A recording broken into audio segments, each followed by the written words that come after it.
Heroes, villains, a tale as old as time, and the never-ending battle to protect truth and justice from those who thrive on chaos and bloodshed. Come with us as we peel back the mask on your beloved Crusaders of Light and dive deep into the dark and twisted abyss of the most feared and hated harbingers of doom. Follow your host, Power Maximus, and everyone's favorite demigod, Lord Triage, as they take a trip down the rabbit hole that is everything super. So, are you a hero or a villain? Either way, find that super suit and suit up for the Super Breakdown.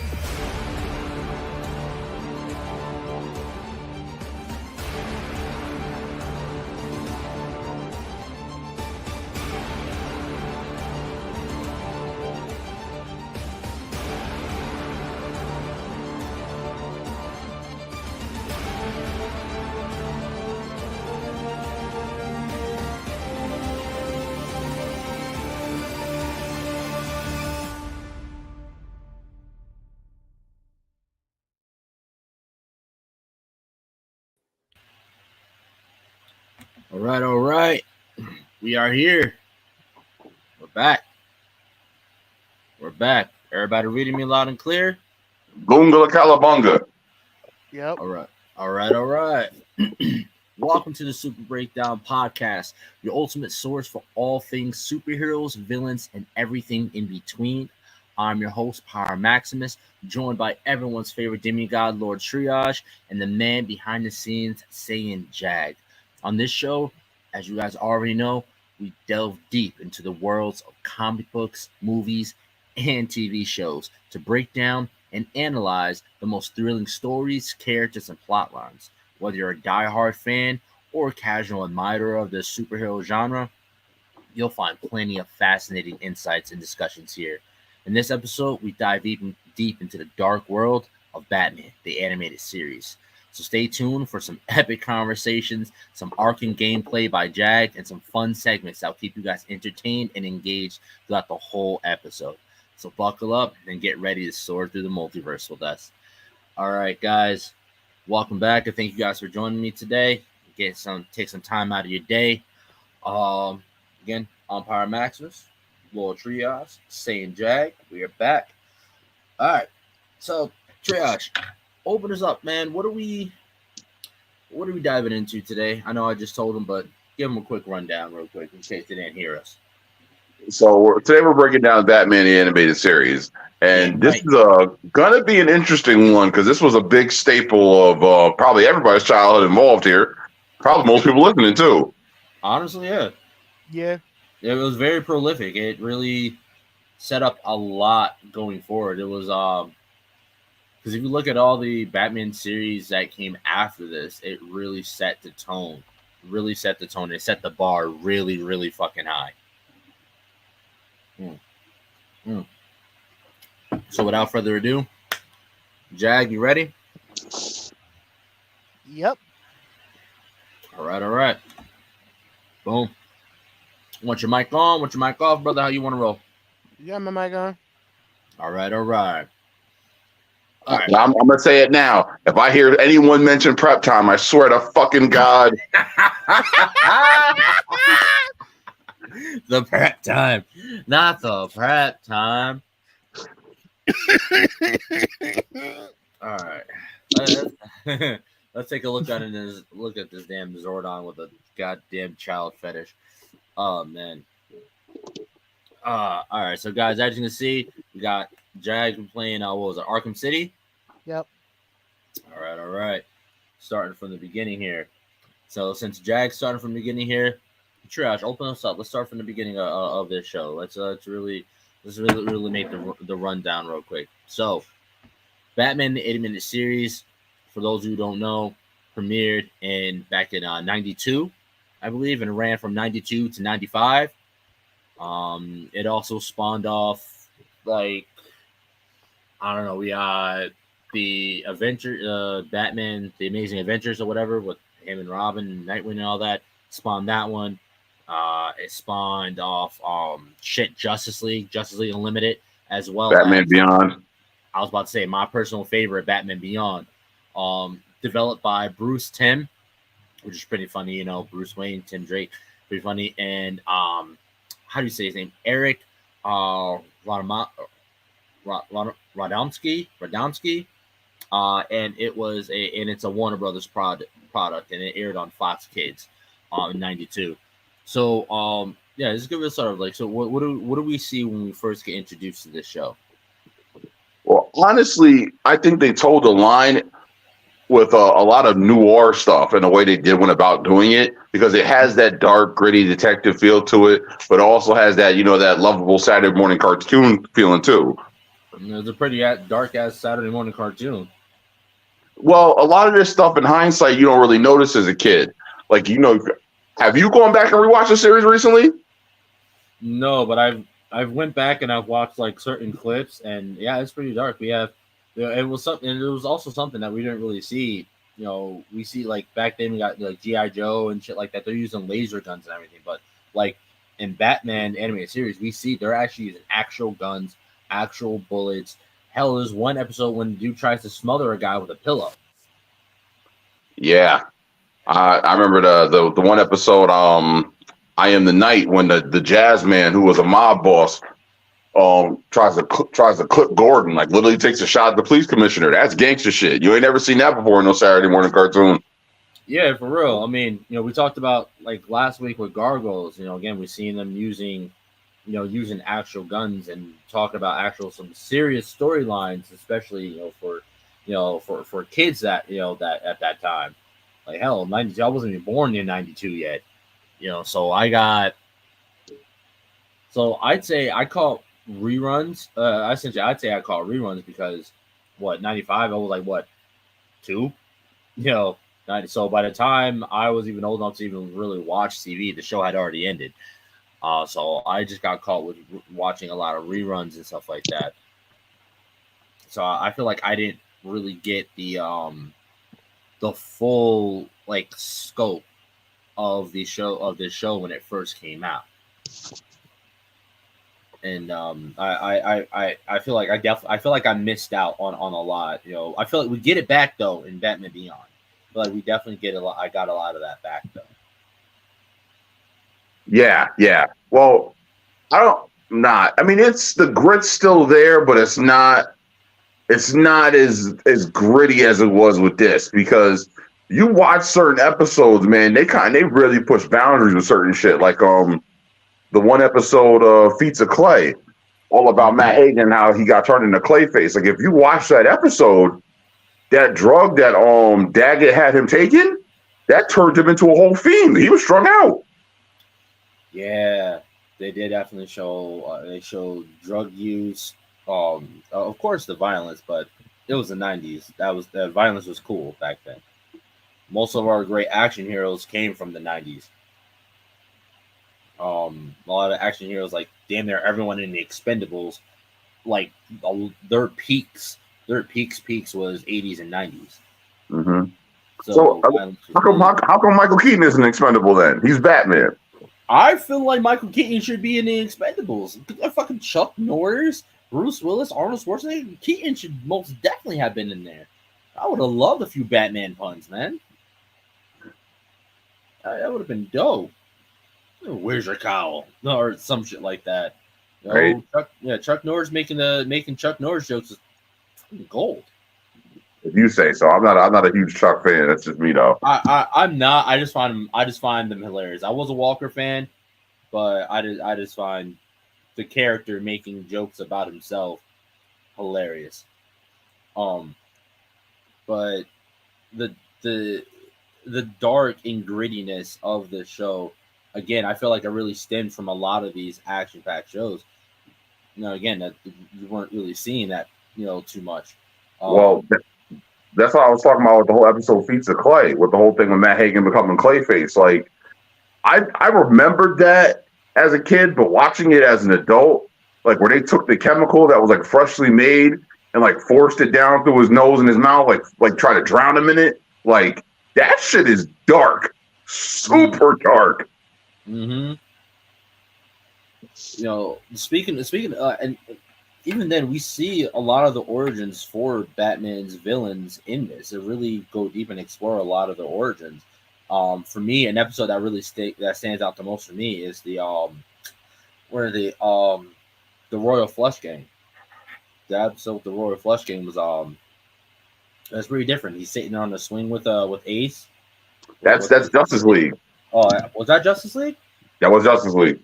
And there you go. You see, like they carried it over so well that it's just like it kind of it really makes. I want to point out DC's been doing this connected universe far longer than Marvel has. Well, one of the reasons why that spun together as well as it did was because of the late great Kevin Conroy. Mm-hmm. Absolutely. Oh man, like and that hit hard. That definitely hit hard. You know, I definitely felt some kind of way with that one. You know, and I just want to touch on the voice talent that they had for this show. There we go. It was phenomenal, and there's a lot of people in it that you wouldn't expect to be on the shows at that time. But again, you know, we got Mark Hamill, who just came off of being, you know, Luke Skywalker.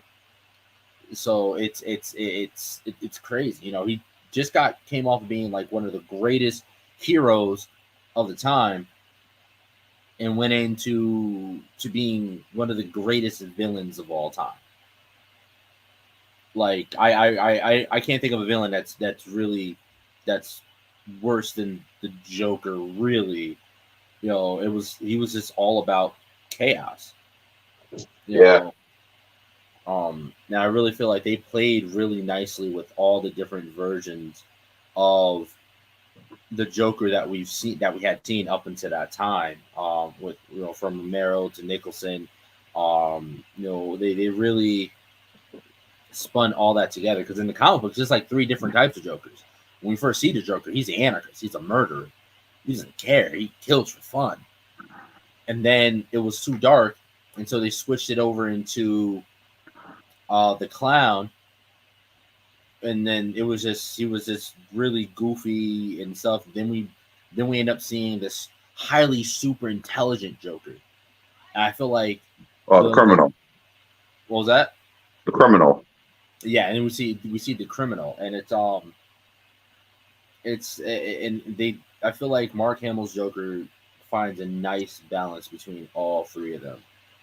He's intelligent. Another interesting little fact with that is Mark Hamill also went on to do the voice of the Hobgoblin in Spider-Man, the animated series. You're right. And we'll touch on that at a later point in time. But I just wanted to throw that out there as a little bit of snippet of information. Yeah, and again, this set up, and again, this show set a lot of these voice actors up for a really amazing, a really long career in voice acting. Right. So, now, yeah, I personally want to give a shout out to the directors, the voice directors, the producers, the writers. Again, the show was created by Eric and Bruce, but, you know, even further behind that, we got, you know, voice actors like, again, Kevin Conroy, Mark Hamill, we got Arlene Sorkin, and it was amazing. Again, nothing against Tara Strong at all. I love Tara Strong. Tara Strong's Harley. Oh, we all love Tara Strong. Absolutely. But there's something about Arlene's Harley that really just stands out.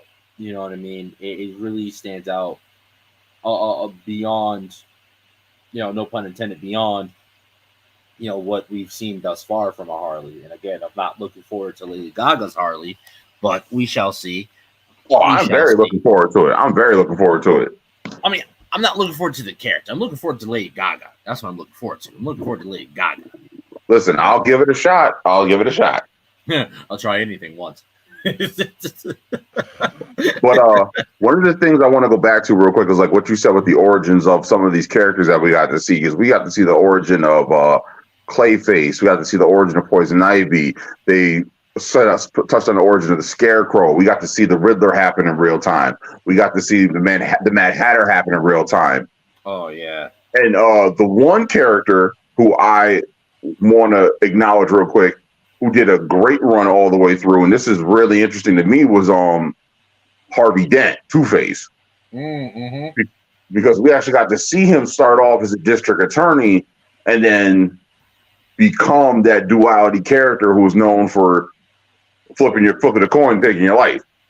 Mm-hmm. And let's see, there's even with that, like, again, like these voice actors with it, they truly really embodied, like when I think of Two-Face, ever since then, that's the Two-Face I think of. I don't think of Tommy Lee Jones Two-Face. I don't think that is the staple Two-Face that my mind automatically goes back to. Well, it's like that with a lot of these characters. Mm-hmm.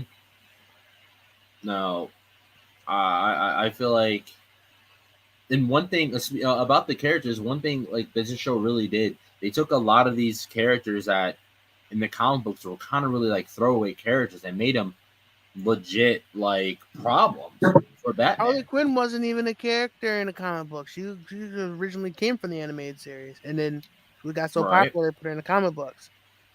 Right, I forgot about that. About that. Well, we first see her in the episode Joker's Favor, and the reason why they created Harley Quinn was that because the producers of the show wanted to tone the Joker down because they felt like he was too violent. Initially, they weren't even going to be allowed to use him. And they said that, people are going to feel cheated if we can't use this character.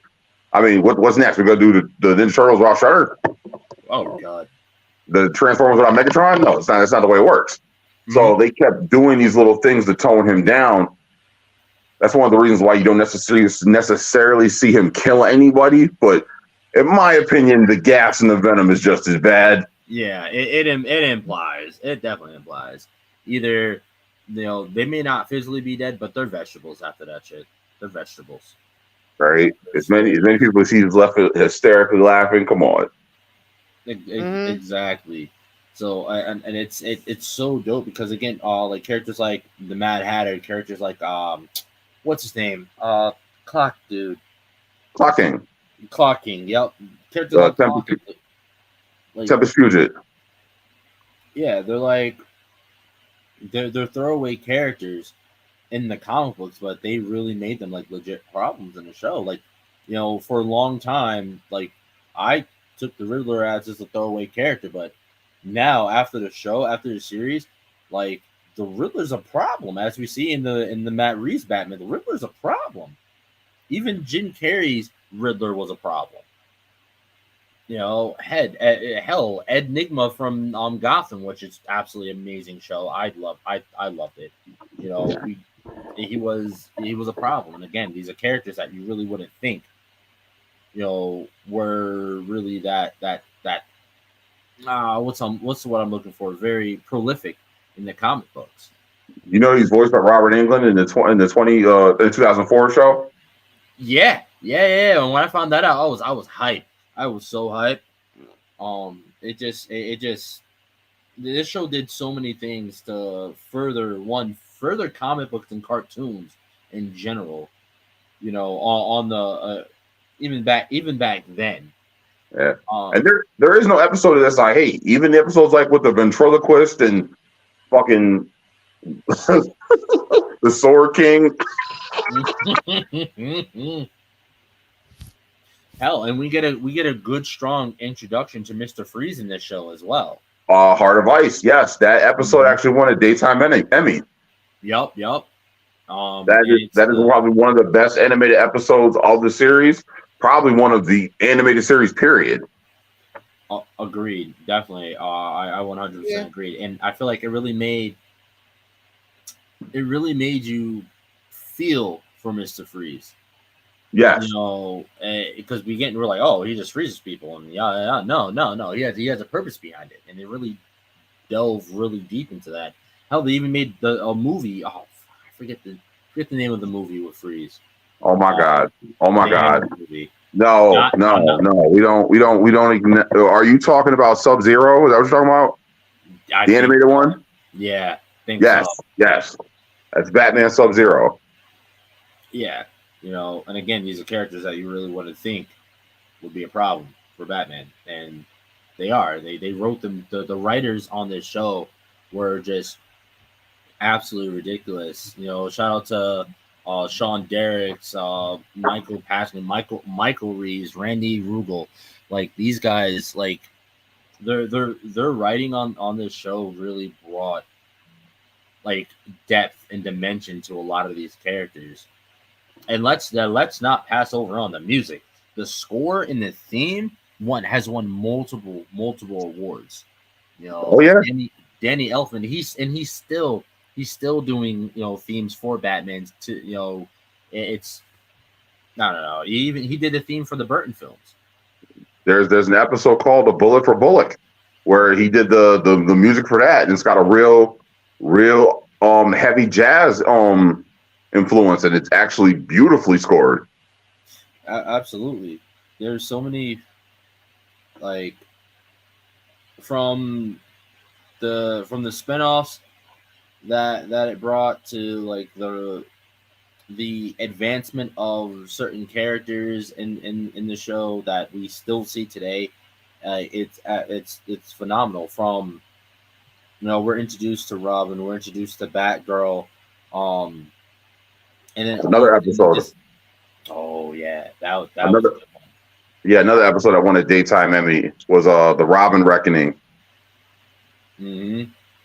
Like, come on, like what animated series was winning awards like that back then? For stuff like this, everything that any awards that you saw were from films or actual live action TV shows. I mean, maybe The Simpsons. Yeah, The Simpsons, but no, they've been going on for so long. It's kind of hard not to give them anything. And even then, there's this show has a lot of episodes. Like the first season alone had 65 episodes when it aired on Fox Kids back in 92 to 93 for Fox Kids for that first season. Second season it dropped off a little bit, only 20, and the third only 24. But again, that first season, like they were cranking out episodes left and right. Yeah. And again, a Bullet for Bullock, Avatar, Baby Doll. That episode with the Baby Doll episode was pretty damn dark. Mm-hmm. Like about the child actor, yeah. Yep. Child actor. She has a disease that has her trapped in in a kid's body forever, and she ends up losing her stardom, falls into obscurity, ends up going cuckoo in a cabeza. So, and it's crazy. I was always convinced that's where the idea for Orphan came from. Interestingly enough, and scarily enough, it's not. The Orphan is actually based off true events. Yeah, that is a little scary. Yeah, that's absolutely terrifying. Let's see. Another cool episode to me was reading my lips about the ventriloquist. Mm-hmm. Because that actually really dove into like the psyche of the mind and like the whole thing where where you hear the ventriloquist talk and then you hear Scarface talk and he's like, I would have swore it was two different people. He's like, that's because it more or less is. and that's one thing like I really liked about the Batman animated series. It touched a lot on if you look at a lot of these villains, they have mental illnesses. They're mentally ill. We have again Baby Doll, split personalities. She goes from being this kind, sweet, innocent kid to this psycho megalomaniac, ventriloquist. No, it's the doll. The doll's doing it. It's all the doll. Yeah, DID. Mm-hmm. And it's of course we have villains like Killer Croc, that actually have a something physically wrong with them, and just their circumstances of life just led them down this path. But like it really touched on so many things that weren't really talked about back then at that time. again, the big one being mental illness. Mm-hmm. I just rewatched a show that premiered from back then, and about it was episode of Law and Order, and from back then, and pretty much the girl had bipolar, and they treated her like she was nuts, like she was crazy, like she needed to be in an institution. When we look at things now, and it's treated more as, oh, okay, this here, do this, take this. You're not crazy. You just have something. There's a little something not tapping right up there. So there's such a stark contrast between the issues of the time then and how we handle those same issues today. And I feel like Batman really, because he has like a heart to heart with Baby Doll. I'm sorry, I'm stuck on this Baby Doll episode because it resonates with me so much. He had a heart to heart with her and was like, yo, bitch, calm down. But again, like amazing episodes. Like what was someone the Batman was pretending to be Killer Croc while he's sitting down, and all the villains were having a card game. Almost got him. They're all sitting there having a card game, and they're just talking about, damn, man, Batman kicking our ass, and Killer Croc's there. He's like, yeah, you're gonna find out, fucking Batman with a mask on. So this man Bruce Wayne literally sat there, wore his cowl, and then wore a mask over his cowl. My man is double masked up right now. I don't know. There's a lot of goofy shit as well, and that really brought some light to the darker episodes. Like shit, the episode where you just messaged it with the Joker's favorite. When fucking Joker actually calls off for Batman for help because he thinks that the dude's actually gonna kill him. Yeah. That's one of the few times we actually see Batman laugh in the series. He said, "How long have you been there?" He's like, "Long enough." Oh man. And then let's touch on the art style. We haven't talked about the art style at all. And one thing that I find really, really cool that I ended up finding out earlier today is that one thing that makes this show different from the rest is the animation. It was a normal animation at the time were all drawn on white paper. But this show, in order to really get the true feel of the darkness of Gotham, the illustrator drew everything on black paper. So interesting. So you get that strong, dark and brooding feel in every episode, no matter where he went in Gotham. So I really enjoyed learning that about it, because, like, again, black paper. Who would have thought to draw on black paper?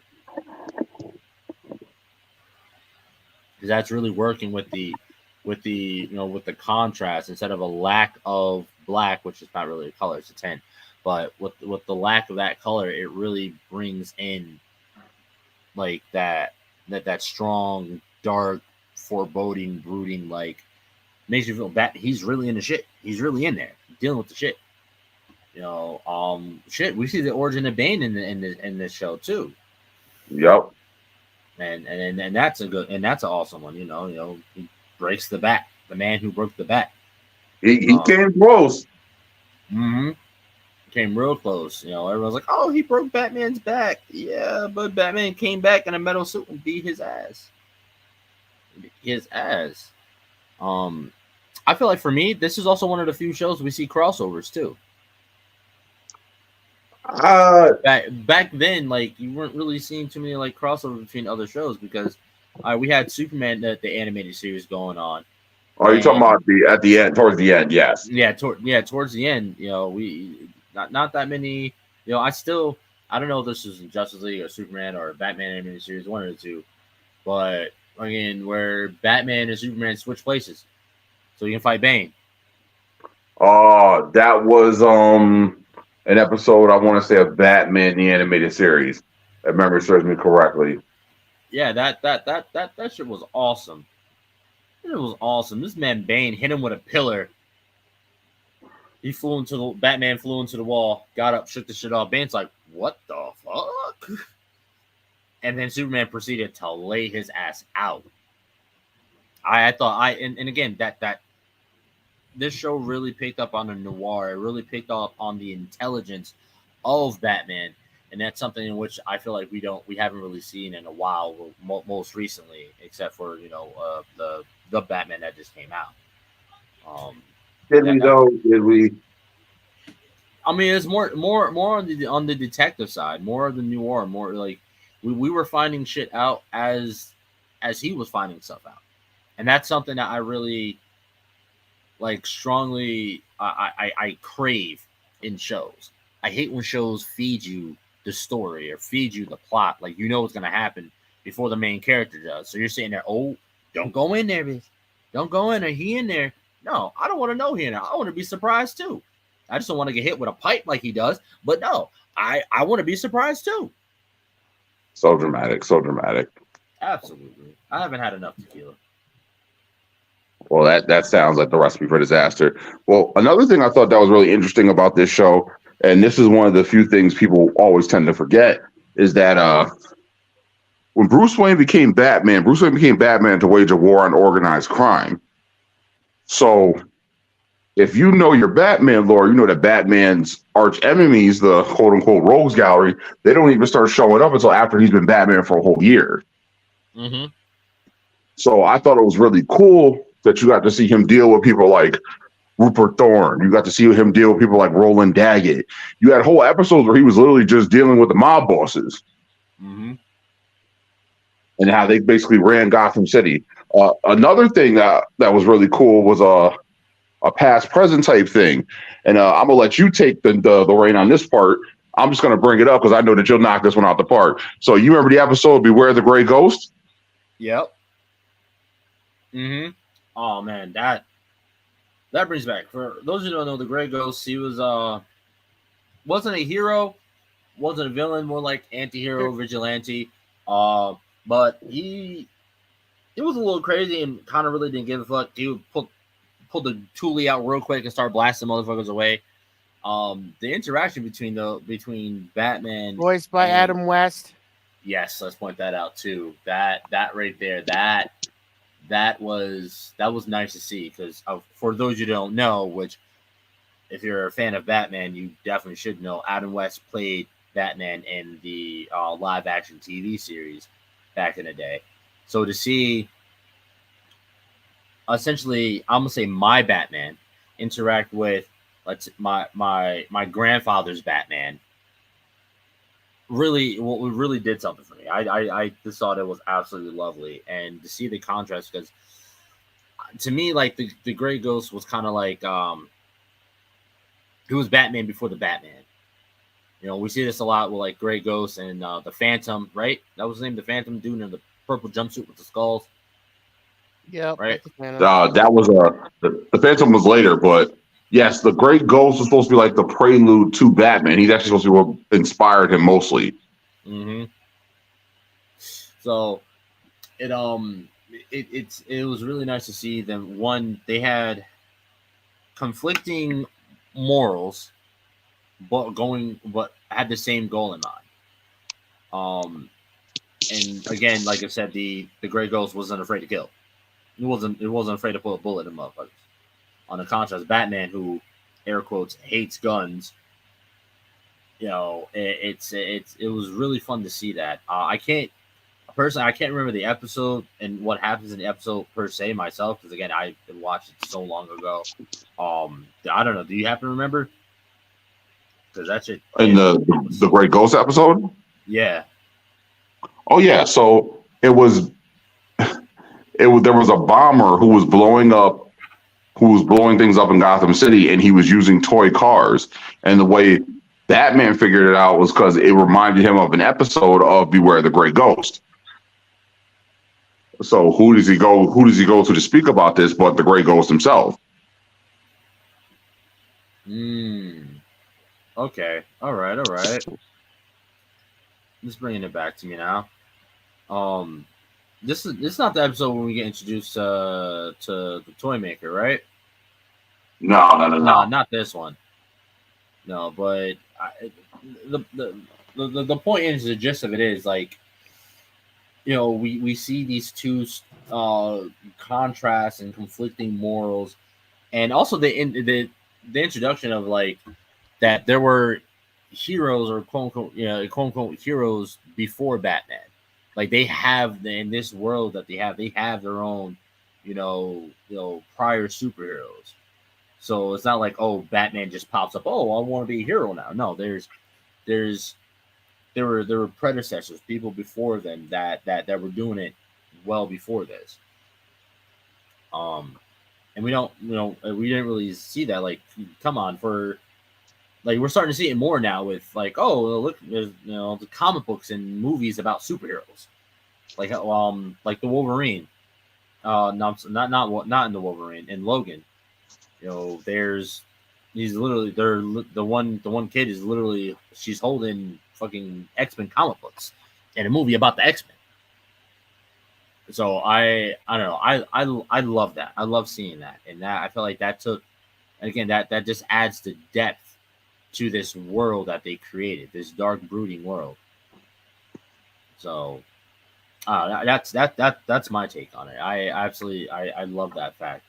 I damn near love. There's nothing that I don't like about that show. Damn, Jag, you just got duffed in the face while you're beating someone out. Wait, that didn't come out right. Anyways, my bad. I didn't mean for it to sound like that. Damn. Wait. Oh, I didn't even realize you put on the animated suit. Put on the Batman from the animated series suit. Okay. They're probably sitting here like, why is Batman in so low res? Since when is Batman low res? Damn, beating people's ass in low res. But I one thing I did like and I did enjoy is I also feel like this in particular series, it fueled a lot for the Batman, the animated series that came out what was it, early 2000s? 2004, I want to say. Yeah, they pulled a lot of their a lot of the theming, a lot of the dark and broodiness, and definitely a lot of the detective work from Batman in the animated series. And now this is where I feel like it's a good thing and a bad thing that this show was. Excuse me, it was 2007. Because again, it's been kind of hard to find a Batman show or series or movie that's so unique, so different from the animated series, because that's all people are doing right now. That's all people were doing. They were just pulling from this animated series. So it was really hard to get. It was hard to get a unique Joker. You know what I mean? Somebody that wasn't pulling from, Mark Hamill or Nicholson or Romero. They were both. Well, of course, Romero was before Mark Hamill, but it was really hard to see a uniqueness between them. And then, lo and behold, we have Heath Ledger, who just absolutely made it his own. Well, if you watch the Batman from the 90s movie, if you watch the original one with Jack Nicholson and Michael Keaton, and you watch the Batman animated series, it's never clearly said, but it's definitely referenced that this Joker and that Joker are the same. Really? I never caught that. Okay, so in the episode Joker's Wild, there was a corrupt businessman who built a casino that was themed after the Joker. Okay. And the Joker actually went to blow it up because he felt like it was a copyright infringement. He felt like, how dare this man do this? What the dude who did this wanted the Joker to blow it up because that way he could collect the insurance money. Mm-hmm. So I forget what the guy's name who built the casino was, but he had a whole file on the Joker, and inside that file, it stated his name was Jack Napier. Jack Napier was Jack Nicholson's character in the Batman. Oh, right. And if you watched Mask of the Phantasm, it got revealed that before the Joker got his chemical dunk, he was a mob enforcer. What was Jack Napier? A mob enforcer.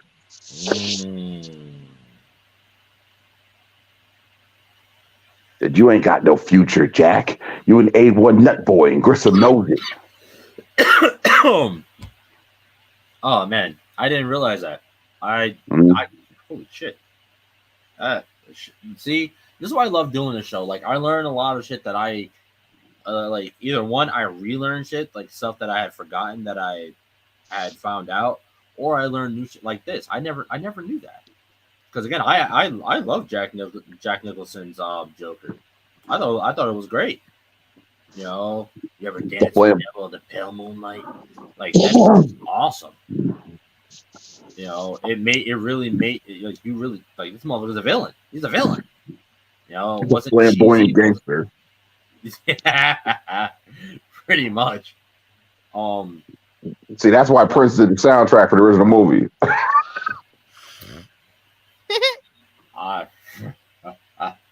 I'm not touching that one. I'm not touching that one. Yo, it's fucking Batman swooping down. They replace his swooping noise with it's the Batman. Or in Jamaica, the Batman.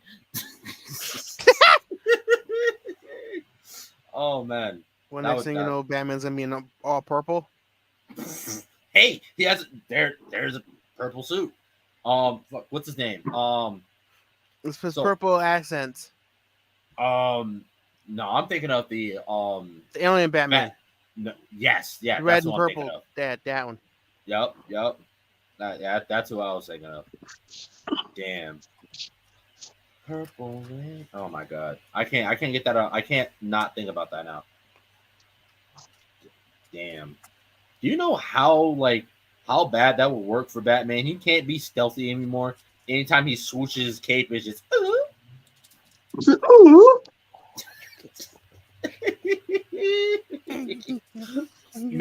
middle of a fight.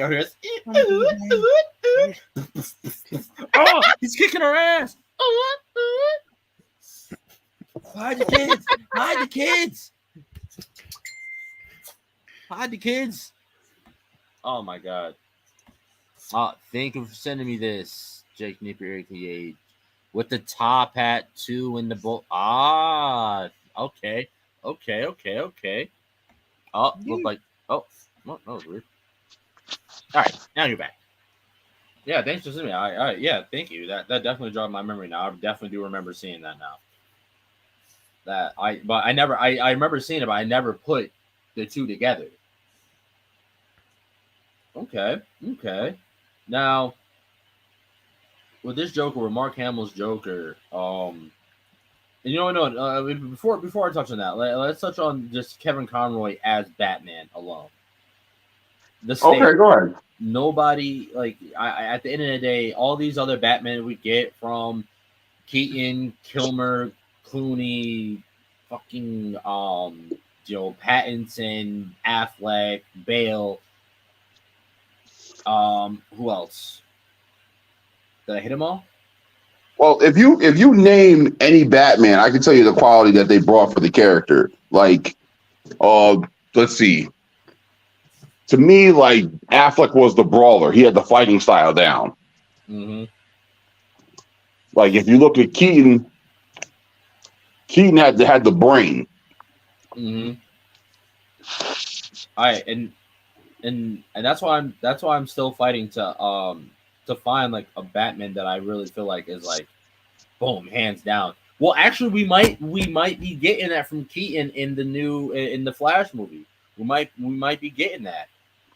We might be able to see his Batman finally become the full rounded, not just the brains, but also have the bronze and the fighting style too. So I hate to say it, but I'm actually excited to see this movie. But yeah, none of these new Batman have ever. That movie's officially a Batman movie at this point. Yeah, it's a Batman movie. We all know. We all know it's a Batman movie. Hell, Flashpoint, because it's based off Flashpoint. Flashpoint was a fucking Batman animated movie. wasn't the Batman that we all know and love, but that was a Batman nonetheless. But like Conroy's voice and his, it brought something to the Batman that I feel like we haven't gotten in a very long time. Like when he spoke and the way he read his lines, you could feel like he was really embodying himself as the Cape Crusader, and it was something that out of all voice actors, I never really heard, But again, I also want to point that out also to the casting director or the voice acting director as well. For doing that, Conroy is hands down the Batman. Yeah, there's been other Batmen, but Conroy is the Batman. He is the Batman for me, at least. And I feel like I speak for the rest of the fandom that Conroy. That's the And voice you hear when you're reading in the comic books. You hear his voice. exactly. And That's the voice now you hear dead. that paired with Mark Hamill's Joker was just so perfect. It was so with Batman we get the low, dark, broody. I'm the night. I'm vengeance. Batman, and then in contrast, you have the Joker Hold on. maniacal laugh. I'm sorry, I don't mean to interrupt you, but we're gonna dial that back real quick because you didn't just do that the way you just did it. We got if you're gonna do that line, you're gonna do it right. I am vengeance. I am the night. I am Batman. Continue. All right. I am vengeance. I am the night. I am Batman. Okay. As we continue. You're right. Thanks for checking me on that. But yeah, in contrast to Joker's high pitched, maniacal, when Conroy spoke, it was strong, stern, it was directed. As with Joker, his voice, it's not directed. It's when he speaks, he's not speaking. He's damn near speaking to everyone around you and you at the same time. It's boisterous, out there, maniacal. Those contrasts between the characters is what really cemented these two, both Conroy, R.I.P. my boy. Again, that shit really hurt when he passed, and Mark Hamill. It cemented them, and ever since then, we've always seen with other voice actors as imitations to me, just trying to imitate Hamill or imitate Conroy. Hell, we see it with Christian Bale. I'm the Batman. Take a fucking cough drop, dude. Come on. Throat cancer. For real, what the hell? Robin hitting it too hard in the back of the throat, dude. The fuck? Get it right. Get it together. Wow. Oh my God. I'm just saying. Man. Like, I feel like there's been imitations. That's all there's been is imitations to, to Kevin Conroy's the animated series Batman. It's just there's no one's ever been able to do it the same since then. And I'm glad that that's the case. But again, it also sucks. I would love to see a more unique take on Batman. We see the unique take on Joker with Heath Ledger, and hell, dare I say Jared Leto's Joker. Again, as much as I didn't like his Joker, he was unique. I didn't hate it. I didn't hate it. I didn't hate it. But I felt like it could have been better. They again, nothing to Jared Leto. I felt like Jared Leto, if he was given a good script, I feel like Jared Leto would have been able to absolutely fucking kill the role, at least for that world. This is a bad record with comic book movies in general. Tis true. What other? Morbius. Yeah. Yeah. The other character he played too. No one likes. What is he talking about? Who else? Morbius. I just said Morbius. Yeah. That was dog water. That was dog water after dog turned around and shit in it with diarrhea. That was like when you feed your dog the wrong shit when you first get him and you got diarrhea. That's what Morbius was. So yeah, it just I don't know. That's just how I feel about it. I don't know. What's your take on Conroy and Hamill's portrayals and how they relate to the modern day portrayals?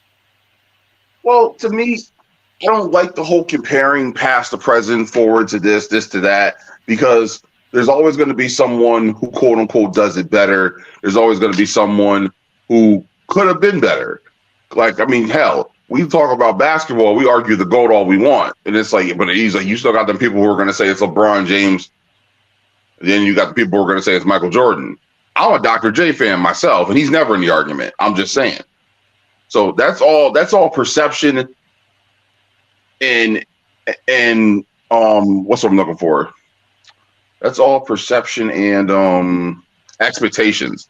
Because some people you set the bar really low and they knock it out the park. Other people you have a high bar for them.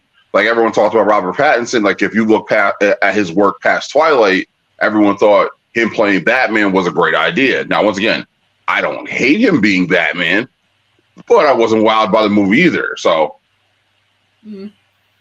That's true. And for me, and I definitely see what you're saying on perception. For me, I thought he was good because again, also got to granted this is only year 2 Batman. This is year 2 Batman, so he hasn't really been Batman for long at all. Again, like in the series in the animated series, like we were talking about, he's not fighting those real villains. He's fighting the mob bosses and stuff like that.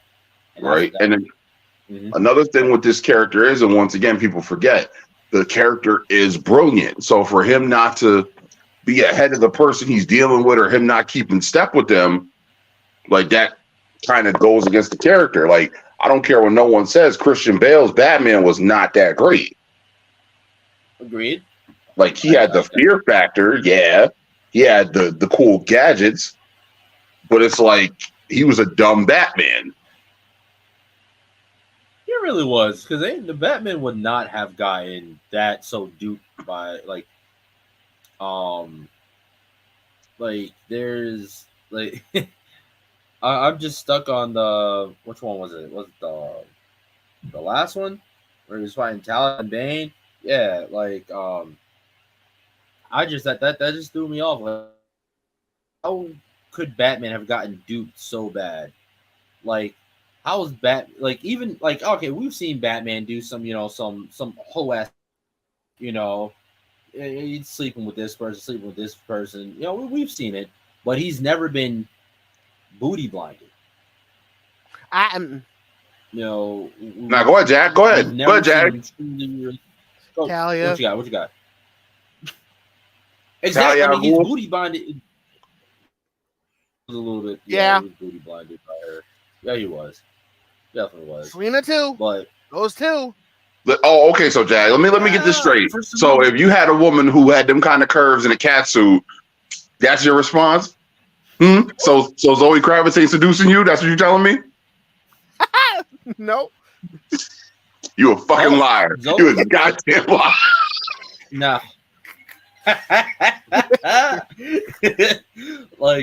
I mean, I feel like with Selena, it was less of booty blinded and more so he was blinded by his heart. With Talia, it was absolute booty blind. He was just in it for the pussy. But with Selena, he actually fucking cared for Selena. Well, out of all his love interests, she was the one that had the most potential to actually be his partner. Yes. I mean, anyone who knows the material knows that. Agree. The shit in the comic books, they get married and then not married, and I didn't get a chance to read it like I wanted to. But there's universes where they have to get married and have a daughter and the whole thing. Yeah, and hell, Helena. Yep. Bring back to Birds of Prey back then. Shit, that I personally liked Birds of Prey. It was just you gotta be more specific. What was that? The old school Birds of Prey, the TV show Birds of Prey. Mm-hmm. And that it really touched on that. It was him and Selena Kyle's daughter. that's what she was. Where she ended up having all the powers and stuff, that threw me off a little bit. But I mean, her being a mutation kind of made sense. Again, but it's also based on what Selena Collier they're running with too. Because there's Selena Kyle where she's just a cat burglar that's just really good at what she does, but then there's the Selena Kyle that actually, has powers. Actually has the powers and ability of a cat. So that must have been who they were rocking off of. But this is this Batman, and I just feel like in comparison, I felt like Birds of Prey, the show, would have been a real nice continuation, because I think Birds of Prey was supposed to be a continuation of, like, it's supposed to be based off the animated series. I think that it was supposed to be within that continuity, or within that Earth. That's what they were basing it off of. And again, this goes into seeing all the different spin-offs that they that have come about from this one 3-season long show. Within 3 seasons from 92 to 95, that's only what 3 years right there. In 3 years, this show grew such a large following that just goes to show and speaks for how great it is and great it was. Mm-hmm. I mean, the show also introduced a lot of first-time characters to the vigilante lockup, to Renee Montoya, who was on the police department, who was actually one of comics' first LGBTQ characters, which I found was really interesting. I didn't know that in hindsight until I actually started reading the comics. Yeah. Oh shit. Yeah. I forgot about that. And again, I don't know.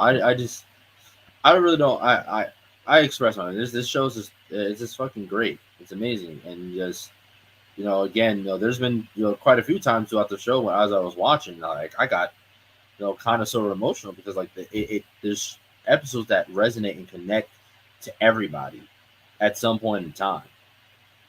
There's a little bit for everybody. If you want to watch kick-ass, action-packed. Oh, here's one thing I want to talk about. The difference in the fighting or the combat from, Batman the Animated Series to the Batman. I will say, I feel like if Batman the Animated Series had that level of combat, it would have been even better for me, because I actually really love the combat. They couldn't show people getting punched in the face too much on TV. Yeah, I guess. But I mean, if you watch the Spider-Man animated series, Peter Parker never punched anybody. Yep. Oh. Now, yeah, that Spider-Man never once threw a punch. Yeah, pussy. But anyways, I like the Spider-Man. I ain't afraid they got to pull the punch, but they throw a punch. But yeah, the combat, like the combat scenes in the Batman, were so in depth, and it was like they were actually like as if it was a live action show. They were throwing hands, bro. They were throwing hands. Jeet Kune Do, Wing Chun, they threw hands in that show. So I would really like to see that. What's that episode where Batman has to take on his rival from when he was training? What was it, Kyodai? The one samurai or the ninja? Mm-hmm. Yeah, boy. Them hands was being thrown effortlessly too. One of the few people to beat him in a fist fight. Yeah, boy. Mm-hmm. And that's one thing I would have liked more as well, just to see more of Batman's origins and stuff in the animated series. Because we get Batman, we know his origin story. I mean, we got that with Mask of the Phantasm, and it's like that kind of came full circle too. Honestly, I would like to see them redo that where she actually was the shooter, because everyone who died via an accident at their own hand. She actually didn't kill nobody. Oh yeah, you're right. Yeah. Everybody she came after died at their own hands. She was supposed to be the angel of death, the Grim Reaper and shit, and yet she had no bodies. But once again, you can only let shit be so dark. Another thing I want to touch base on real quick is the sidekick aspect of this, because we got Dick Grayson being Robin, and we also got Barbara Gordon being Batgirl. But the thing that really shined in the later episodes was Tim Drake as Robin. Yeah, I was just thinking about that. They skipped over Jason Todd and went straight to Tim Drake. Well, once again, I don't think there was any good way for them to do that. And if you watch this, if you watch this version of the animated series, excuse me, not this version. If you watch the animated series, if you watch season 3, you get a mixed version of those two, because Tim Drake wasn't that hard-knuckled orphan kid like that with them issues. I mean, he was on his own, yes, but he wasn't like the way Jason Todd was. So, like, when Batman first meets Jason Todd was stealing the rims off the Batmobile. Mm-hmm. And then it's like Batmobile lost the will and the Joker got away. Oh my fucking god! Yo, you don't know how long I've been sitting here thinking about how, like, waiting for a moment that I'll be able to throw that in there, bro. I've been scheming this whole last hour on how to slip that in there. So I'm sorry. Yeah, Jason Todd was still on the wheels off the Batmobile. That was a reference to the episode Christmas with the Joker, for anyone who doesn't know. That's my favorite episode of the series. But anywho, this is one of those moments where I was saying, yes, like how if you go back and watch the episode, Tim Drake explained that he was living with his father, and then his father disappeared after having a falling out with Two-Face. Now, that wasn't Tim Drake's dad that happened to. That was Jason Todd's dad that happened to. And yeah, in the animated series, Tim Drake winds up getting brought back to the cave and finding out Bruce Wayne's Batman because he snuck upstairs. Mm-hmm. And then if you read the material, Tim Drake figured it out because of the way Dick Grayson moved as Robin. He was in the crowd that night when Tony Zuko sabotaged his parents' lines and Dick Grayson's parents fell to their death. Mm-hmm. So he saw the way Grayson moved and then realized that Grayson was Robin. And if Grayson's Robin, that means Bruce Wayne's Batman. Mm-hmm.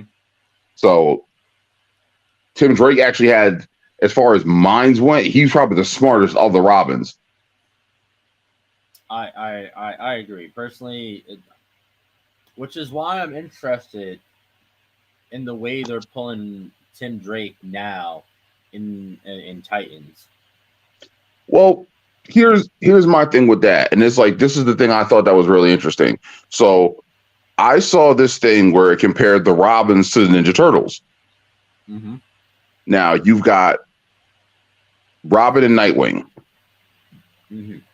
Most skilled, most thorough, most likely to surpass their master in skill, has no problem leading the team, taking orders, and is probably the most gifted all-around fighter of the group. Mm-hmm. Then you got Jason Todd and Raphael. Second oldest, both wear red, both hot-tempered, both are quick to react with violence, and have no problem using deadly force if necessary. Mm. Then we go to Donatello and Tim Drake. Both staffs, tech geniuses, have no problem solving their problems with their mind before they do their fists. And when they do use their come to force, they're going to knock you the fuck out. And then you get to Michelangelo and Damian Wayne. Now, everyone jokes that that's 3 out of 4 and that's not bad. But if you've read the last Ronin series, we know what Michelangelo potentially becomes. So I don't necessarily think that's so wrong anymore. Yeah, no. It makes a ton of sense because everyone always took him as a joke character and stuff, but now we see him actually he's going, like, when you take that away, like the funniest and most joking characters oftentimes are the ones that are the the most honestly savage when they need to be. And so I definitely think that comparison is damn near spot on. Damn near spot on. So in comparison, I'm sorry that scene just Yeah, threw me Jack the just got fuck the off. shit smacked out of him with a sledgehammer. Yeah, I did not see that coming. You better duck, Mr. Hammer. That boy looked like he did way too many tours in the yard. You know what's gonna happen to you if he hit you with that hammer again? This man lost his left arm just so he can Not left still. arm. He's a twin. Siamese twin. Yes. Separated him. I forgot about that. Yeah. Yeah. Oh yeah, though. Yeah, and the other one you got to fight The other one later on. Yeah, the other one is Sickle. Sickle's a penguin. Mm-hmm. Yeah, I haven't played this in so long. All right, I gotta get back. All right. I love the combat in these games. These Arkham games are amazing. Oh yeah. And that's another thing. I feel like they really like even to the fighting style, from the animated series, they definitely brought that forward in a lot of the video games as well. It's very to me it's very karate-esque. Very straightforward. Boom, boom, boom, boom. Fall back, hit him again. Boom, boom, boom. Parry. It's especially in this game. This game is very strong parry. Very strong on the parry. Like you're not getting good at this game unless you know how to parry. Yes. Damn it. Yeah, if you don't know how to parry, you're getting wrecked. You're getting shredded. Especially on the highest difficulty. Oh, I made a mistake once. Oh yeah, this is a game where he gets infected with the Joker toxin. Yep. Oh shit, yeah. Is this the one with the beefy buff ass Joker in the end for the boss fight? No, that's the first one. That was the first one, right? Oh yeah. Like a touch. Yeah. Yeah. That's interesting. One other thing I find interesting is that they turned Batman and Catwoman into the cartoon animated versions of themselves, but nobody else. Right? That would have been nice if there was a setting that you could switch in the options to have everyone be the animated versions of themselves. Because every last one of them is in that cartoon. That's in the game. Yep. So I want to if we're on the case of comparing and contrasting, Penguin from the animated series to Danny DeVito's Penguin. Well, that's a very far cry from the material I grew up reading. I mean, don't get me wrong. I appreciated everything he did with that, and I thought Dave DeVito's performance was phenomenal. But like in my mind, like especially in more recent years, like the Penguin's he's more mobster. I mean, he's still a quote unquote disfigured outcast, but it's also one of them things like, he might have a waddle, a beak, and eat raw fish, but no one ever talked about Al Capone's face either. So, and that's the thing with Penguin. Like, if you talked about the way he looked, you're gonna find yourself sleeping with the fishes that he ate. Right, big facts. Like keep it on an umbrella. Oh yeah, you gotta keep it on an umbrella too. And, and that's one thing I love that they brought into Gotham, especially with their Penguin in Gotham. I felt like he was absolutely perfect. Small Batman fact for anyone who doesn't know. So the reason why Oswald Cobblepot carried an umbrella everywhere he went is because his mother made him do it after his father died of pneumonia after being caught in a rainstorm. Okay. Oh, I didn't know that. That's dope. And then what? And now that does make sense because I like, and again, bringing it to Gotham, that's the way they put it. Like they made him a mama's boy. Mama's Boy. That's all it was about. His mother, making his mother proud and stuff. But I feel like his disfigurement is also what made him such a good monster because no one suspected the man with the waddle and the beak, the weirdo, to truly actually be the one of the most devious of them all. And they made him smart. They made him very super street smart as well. And then let's see what else. It was Gotham. He was super street smart as well. And then who else? And then also in the Batman, I feel like they didn't make him like that super street smart, but they definitely had him really come into, because when we first meet him in the Batman, he's pretty much talking trash to Alfred because the Cobblepots and the Pennyworths apparently had a long ongoing rivalry apparently. And he was talking, because the Cobblepots were always wealthy, and the Pennyworths have always been, Wait, you talking about the Cobblepots and the Waynes? No. There was a whole episode where pretty much him and Alfred were pretty much, when we first meet him in the Batman, he's talking shit to Alfred because he's a Pennyworth and he's a Cobblepot. Apparently, there was like a rivalry between the Pennyworths and the Cobblepots. That universe is usually the Waynes and Cobblepots. Mm-hmm. Yeah, well, in the actual comics, the Cobblepots were one of the founding families, or the founding five, as they call them, the big five families that were the most wealthy in Gotham City that basically ran the town. And the five families were the Waynes, the Canes, the Arkhams. The Waynes, the Canes, the Arkhams, the Cobblepots, and the Elliots. Mm-hmm. Well, oddly enough, I didn't know this, but Batman's mother is an Arkham. Yes. I found that out. What episode were we doing? We were doing an episode on somebody, and through my research, I find out that actually,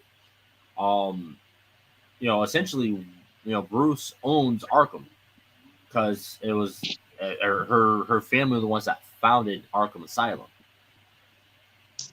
Good old Amadeus Arkham. Mm-hmm. Oh, hello there.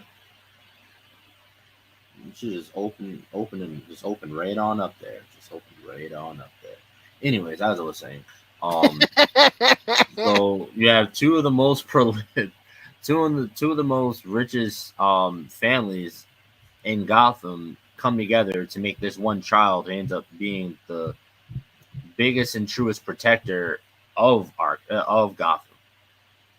Because that's what the asylum was supposed to be. It was supposed to be a kind of like safe haven to do all the to help out the criminally insane, or just the insane. And then once her family died, she didn't want anything to do with Arkham. Nigga, would you have? No, not at all. I didn't say I blamed her. I didn't say I blamed her at all. That makes a lot of sense. Didn't her mother? That makes a lot of sense. Her mother went crazy during the Flashpoint. That explains a lot. Mm-hmm. What do you say?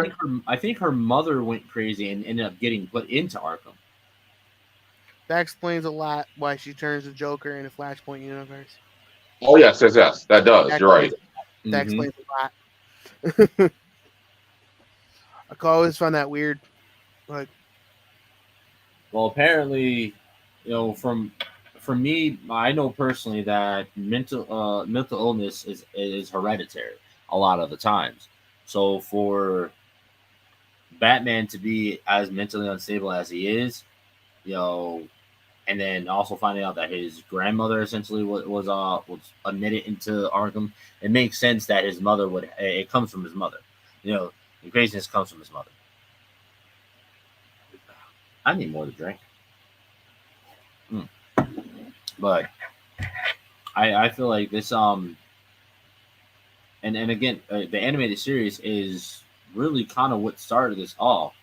They created such a deep, diverse world that pretty much gave room to grow, essentially. No pun intended, since we're watching Ivy and stuff like that. But yeah, it gave people room to grow and really build on this world that was made. Again, bringing it to Batman Beyond.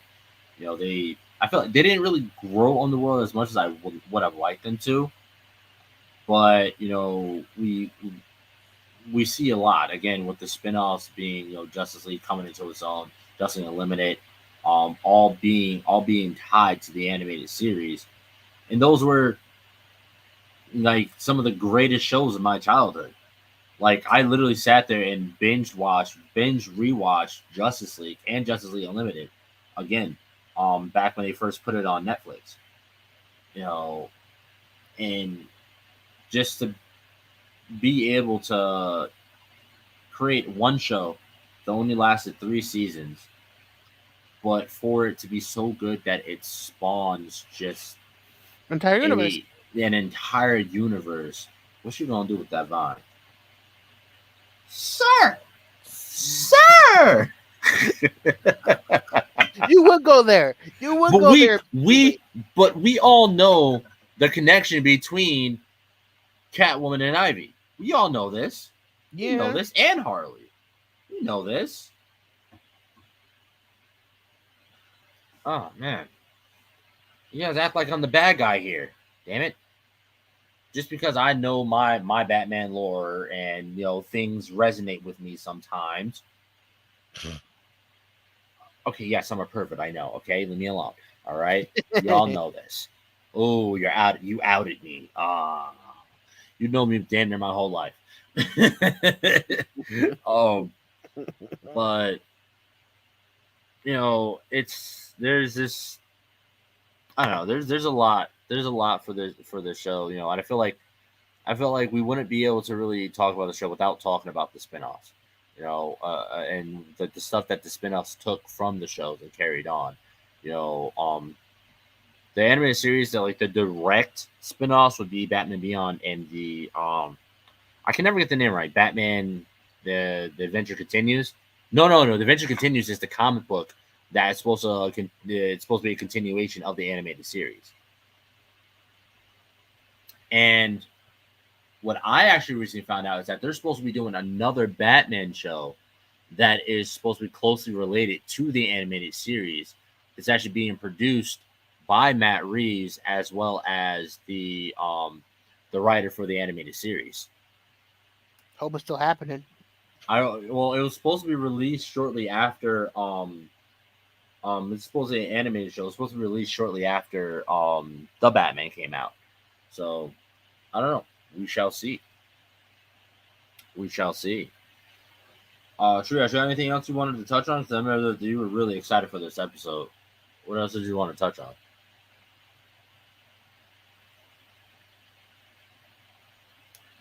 Come in, Command. Command, are you there? Do you read me, Command? I think his mic went out. Yeah, Jag, with you, what stood out most for you on watching? Testing. Oh, testing 1, 2. He's back. But yeah, what stood out the most to you, Jag? And what resonated more so with you about the show? Was it the darkness? Was it the story? More in the story, actually. For a Saturday morning cartoon that you could still actually get into as an adult.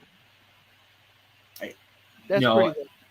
Yeah, absolutely. That's pretty good. I most definitely agree with you. What about you? What about you, Ting? What else really more so stood out to you most prolifically about the show?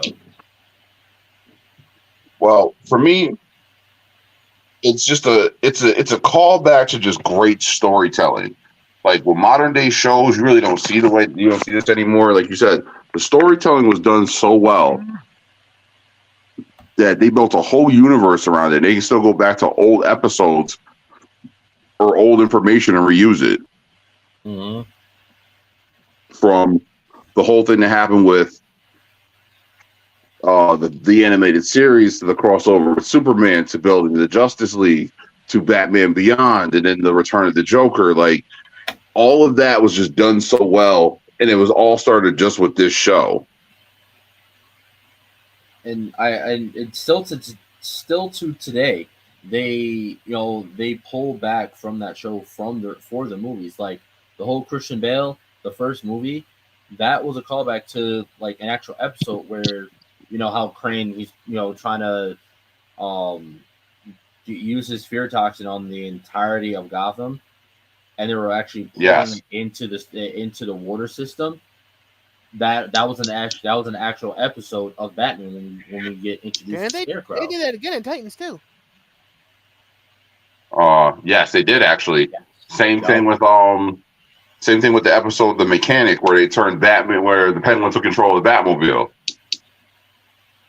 Because that happens in Batman Returns. And again, so there's still, again, I just want to point out 3 seasons,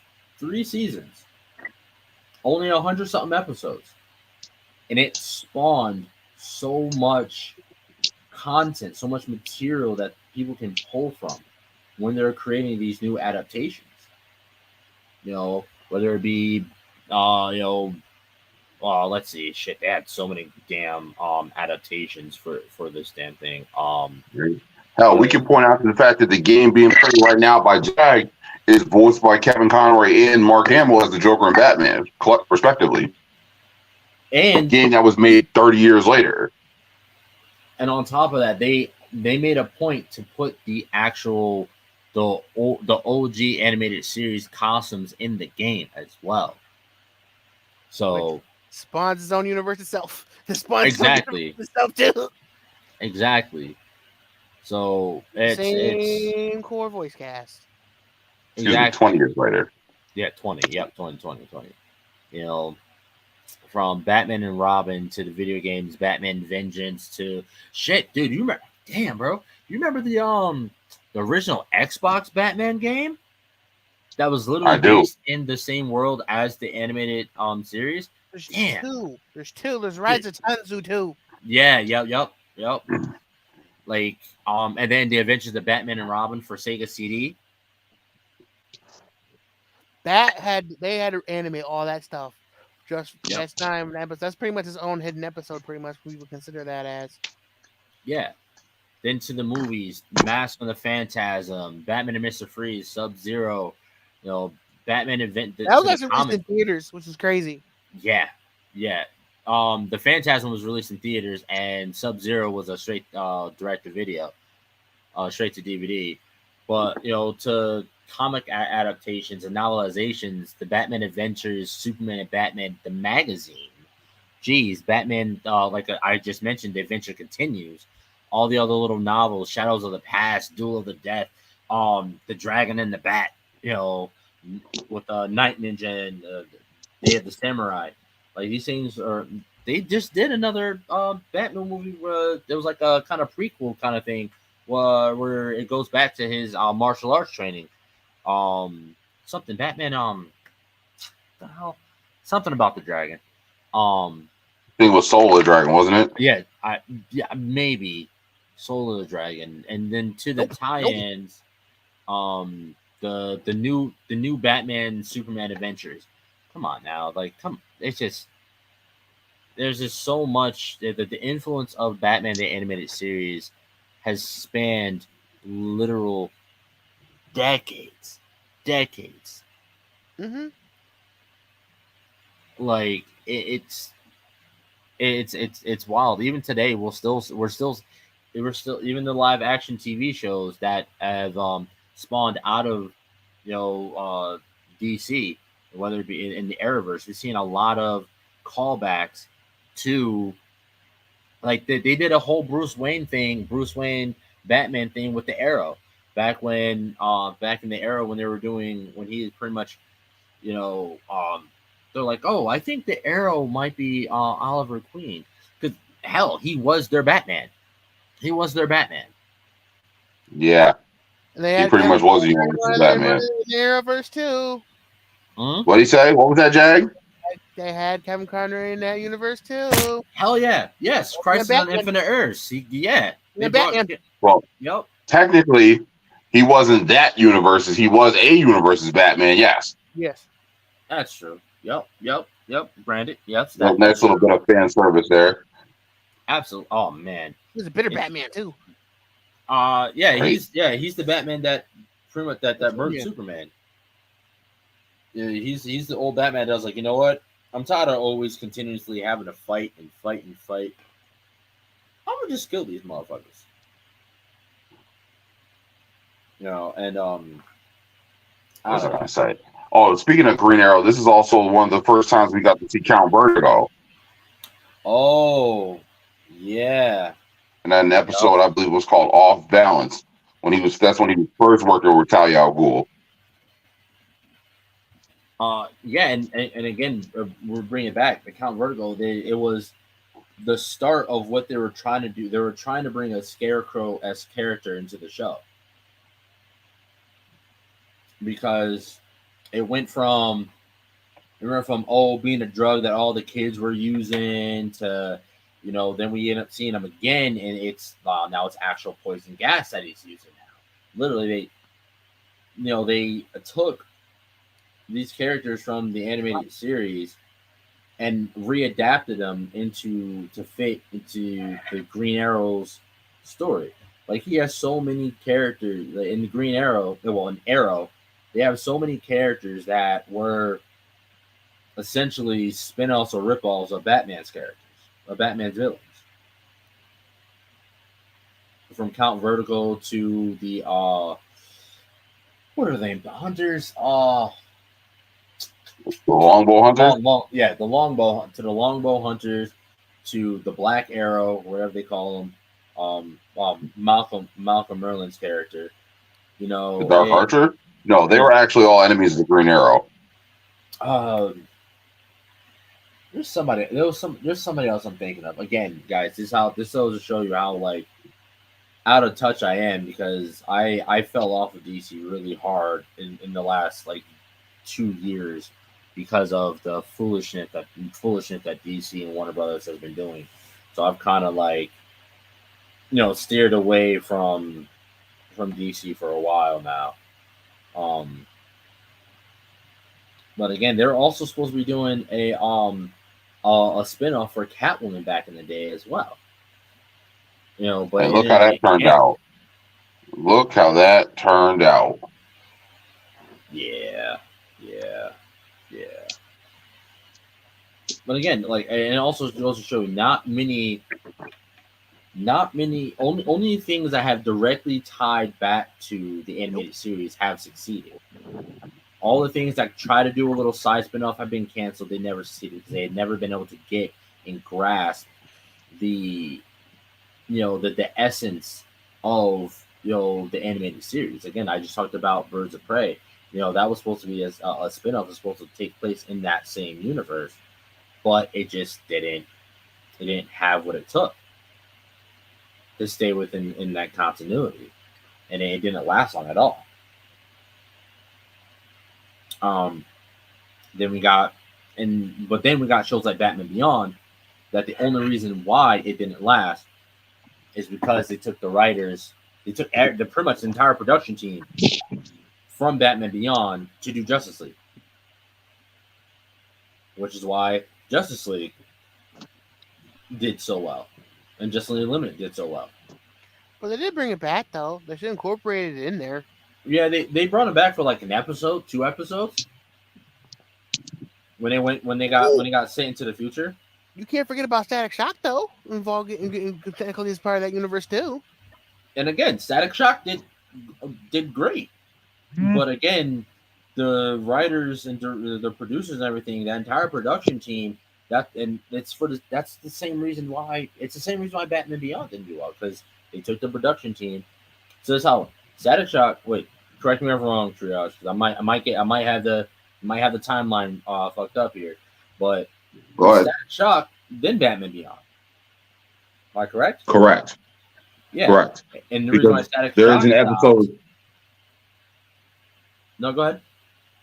No, there is an episode of Static Shock where he does wind up time traveling, and he winds up in the future, and he meets Batman as the older version of himself when Terry McGinnis is Batman.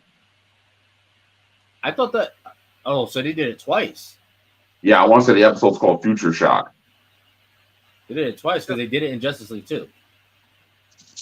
Well, in the Justice League and episode, that we get to see old Static Shock.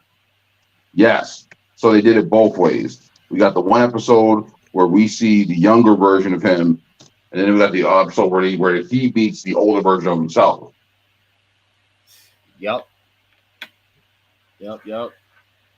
And everybody was like, they found it dark that the new Batcave was underneath the theater that his parents got were killed at. Well, it makes sense for Batman. Yeah. Yep. He always stays close to his trauma. Yep. But like, again, everything only shows that didn't do well that were tied to the animated series were only because they kept taking the production team to do another show that's connected to the animated series. That's why Static Shock, stopped, because he took the people from Static Shock to go do Batman Beyond. Then he took the people from Batman Beyond to go do the Justice League. And that's the only reason. I feel like if they left it alone, Static Shock would, God. And then we haven't really seen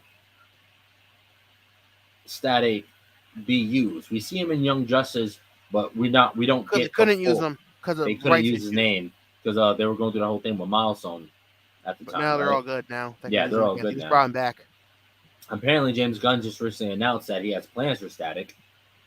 Man, fuck James Gunn. I agree 100%. Fuck James Gunn. Because you destroyed a perfectly good. No. You should have just worked off what they had. But no. Let's see here. I don't know. What were your thoughts on the way they tied in? Tied in all the other series to the animated series. I mean, I thought it was golden, especially for them doing the whole shared universe thing. And it's like with a cartoon like the Justice League, one of the things that we saw was some more representation, which is always a plus. I'm sorry, you cut out on my end. What did you say? Like, no one really was a fan of Green Lantern before the cartoons. True, that's true. Wait, what happened? Who John Stewart was? Yeah, nobody knew who John Stewart was until the cartoons. Unless you read the comics, yeah. Because I mean, the only other time you saw him in an animated thing was the Super Friends, and that was Hal Jordan. And then there's that one episode of Superman where it's Kyle Rayner for whatever reason. Yeah, I never understood that myself, but whatever. But shit. Like if you just look at Justice League Unlimited, the amount of characters that they just randomly dropped in our laps. It's like dropped all these characters in my lap, because I remember I had fallen off of Justice League, and then one day I was like, "Oh shit, Justice League is on." I went to watch, and I'm like, "Oh, what the fuck? Where all these heroes come from? When did this happen? I'm lost as a motherfucker." And kind of, I was like, "Oh, this is a completely damn." I've been out of this shit so long that they got a completely new series now. And again, it all ties back to the greatness that is and was the animated series.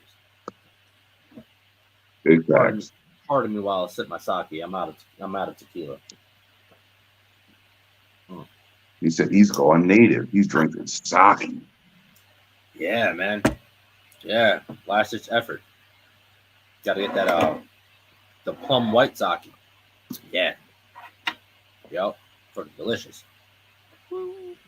But like it's I don't like I don't feel like people really. I don't feel like a lot of people truly appreciate, the animated series for what it was. They're like, oh yeah, it was a good show, but not a lot of people look at it like like we are right now, putting it down. Why do you say that for? People revere that show. Yeah, they revere it for what it was, but they don't like the level 7s do. Yes. Yeah, but there, a lot of everyone agrees it was an amazing show. It was great, but not a lot of people are appreciated for what else is done outside of being a great show. Like, for example, like this Batman doesn't have the same recognition as Homer Simpson does. Yes. Yup. All right, I'll give you that. Yeah. Like again, we're sitting here talking about all the amazing achievements that the show has done after its run. People appreciate it for what it did, like, and for what it was while the show was on air. But we're talking about what happened after the fact. The show was so good that it resonated decades beyond it, beyond its time. Again, like I said, the show stopped. The show stopped airing when I was only 2 years old. I am now 28, about to be 29. And all these years later, it still has a resonating effect. It was like the Batman animated series, like you know what it looks like when you drop a pebble into a pond, right? Yeah, the ripple effect. The ripple effect of the animated series was the equivalent of them dropping a boulder into a pond. It's still resonating till today. The waves are still affecting everything else around it, still to this day. Hell, fuck. Bring it all the way back to Christ and the Infinite Earths. Who do we see for a quick glimpse? The guy who played Robin in the Adam West show. Yeah, so, Burt Ward. Yep. So we're seeing all these nuances being brought back. The ripple effect is still crazy. It's crazy that it still has such an effect on modern day. And this is and I want to like connect it back to like when we're talking about Gargoyles. Gargoyles is an absolute great and amazing show, but it only resonates with us on the nostalgic level of, yeah, that was a great show that we watched when we were kids, and it's still good till today. But the ripple effect that it's had on the rest of pop culture, it's not even close to being as big as Batman the Animated Series. Again, same art style, came out around the same time, was touching on a lot of the same subjects, but it still didn't have the same effect at all. Hell, I don't think any show from back then aside from this really had that level of effect on pop culture till today. Spider-Man. I can argue that. Yeah, Spider-Man, but even then, well, when did the Amazing Spider-Man start? Oh no, well, we got to go back and talk about Spider-Man and Amazing Friends and stuff like that if you want to do that. But I guess, yeah, I'll throw Spider-Man in there. Yes, yeah, I'll throw Spider-Man in there. So both Marvel and DC. Nah. Spider-Man can be mentioned, but it's nowhere near on par with this show. This show built the whole universe. Spider-Man didn't do that. And on top of that, you've got the same people. You've got the same people. What? They tried. I don't give a fuck who tried. I don't give a shit who tried. Oh, what? So we're celebrating mediocrity now? What? Just because they ran the race, everyone gets a medal? Jag, if you don't shut the... we can't give them a participation trophy on it. Yes, it was good. Because if you look at it, again, we're talking about one show has defined decades. How many Spider-Man shows has there been? Let me ask you a question. You said yourself, when you read Batman, you hear Kevin Conroy. When you read Spider-Man, do you hear him? Nah. I then. I hear Tobey Maguire. Because that's the most prevalent Spider-Man to me. You know what I mean? Is he the greatest? No. But when I read Spider-Man, honestly, I don't read it in anyone's particular voice. Well, you know what I mean. You know what I mean. No. I 100% agree with you. When you read Batman, like you said, you hear Kevin Conroy. It's because the show has resonated and kept such a hold on you that's all you can think of.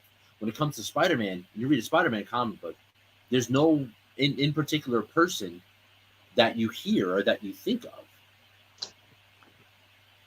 Granted, there's been way more Batman than there's been Spider-Man. But still, like, even then, with all those different Batmans, I don't read a Batman comic and hear George Clooney. Oh my God! Why do you use George Clooney, man? But still, that's what I'm saying. All these other Batman, like hell, even with Keaton being such a prolific live action, I don't hear Adam West. I don't hear. How many drinks have you had? The fact that you just went from Clooney to West makes me question your sobriety at this minute. How can you drive? If we need you to go somewhere, could you? Oh my God! No, I'm good. But what the point I'm trying to make is that nothing has resonated on the level that Batman the Animated Series has. Not even the later Batman. Again, like you said, when you read it, you hear Conroy. You don't hear Keaton.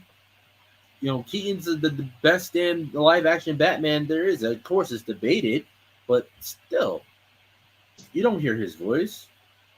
You don't hear Kilmer. You don't hear shit. I hope you don't hear fucking Christian Bale. I hope you don't hear Bale. But when you read Spider-Man, you don't hear anyone. It's just you reading a Spider-Man comic. Again, not knocking Spider-Man at all. Shit. If anything, I'd say I'd hear from from the Amazing Spider-Man, from the '90s Spider-Man. But again, Spider-Man and Amazing Friends didn't do this. Only thing that comes close is the '90s Spider-Man that came close to it, and it still didn't hit the mark. It still didn't hit the mark. I don't know. There's just no other show that I can think of that really that hits this hard. 20, 30 years later. And it's still going to be hitting the mark 50 years later. Hell, right. I'll even say 100 years later. You show me another cartoon from the 90s that they've redone in HD and put out.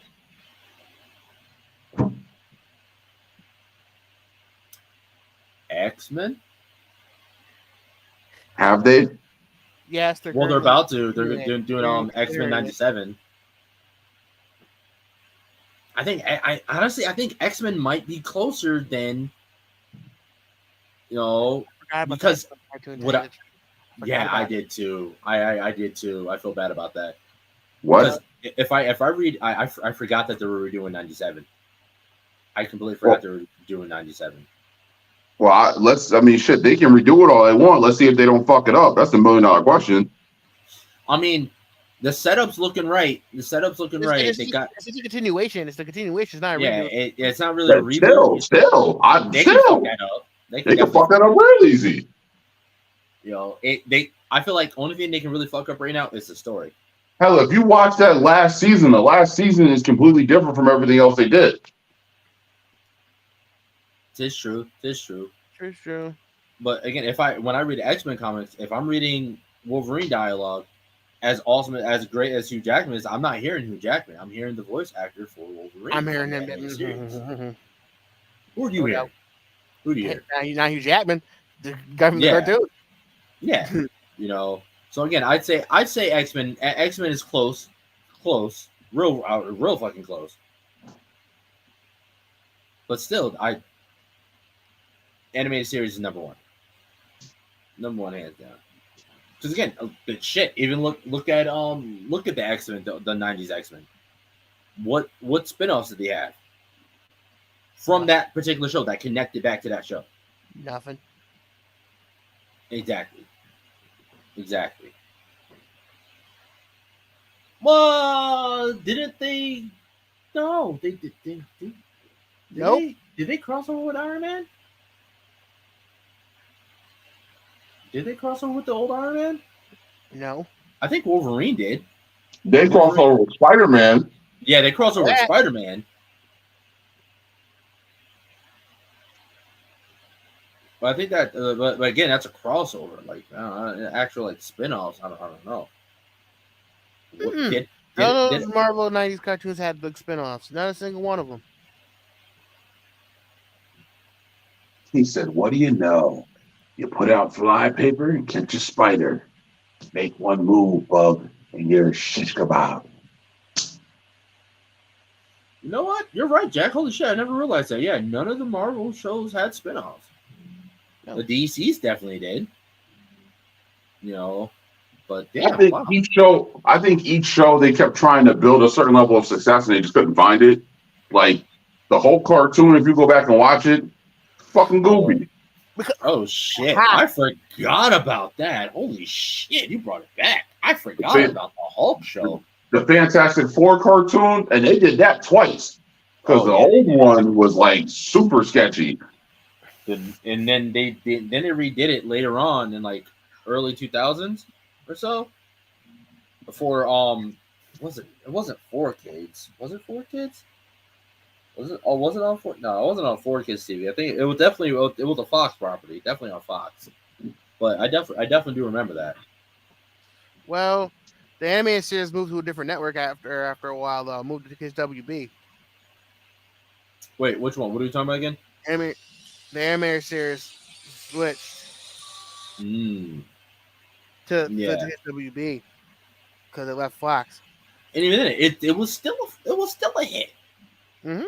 It was still a hit. Honestly, I feel like it hit harder. I feel like it hit way harder. God damn, this is good. But no, yeah, this show is just hands down just ridiculous. And again, it was to me, I congratulate the people behind the scenes.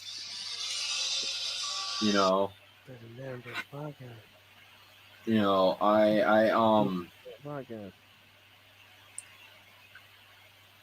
don't know. It's hands down one of the greatest animated series to ever be created.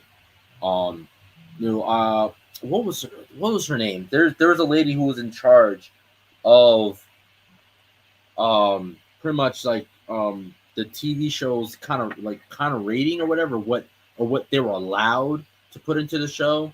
And she's the one that fought to allow there to be that level of violence. She fought for there to be allowed to be, use actual guns in the shows and stuff. As like I said earlier, all the shows at the time were using lasers. They weren't using actual guns; they were using lasers. And I feel like that is what made it so more relatable and realistic, because they were using actual weaponry. There was a lot of situations that you could relate to that were going on at that time.